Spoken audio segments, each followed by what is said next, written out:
តែណាគេខ្លះដែលមានកូនស្រីមកដោយប៉ាប៉ាសឹងតែ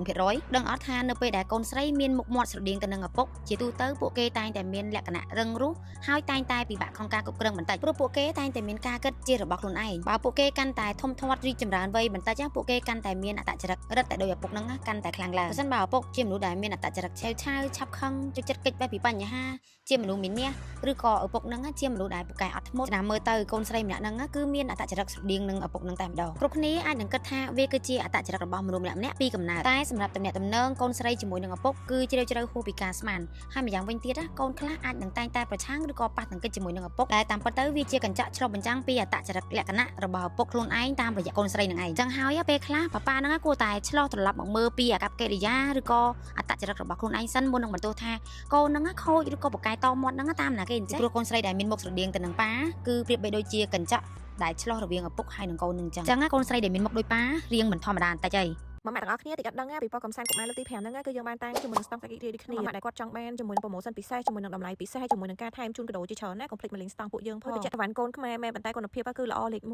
កខ្ញុំហ៊ានតានីឲ្យមកអ្នកទាំងអស់គ្នាអាចសាកបាន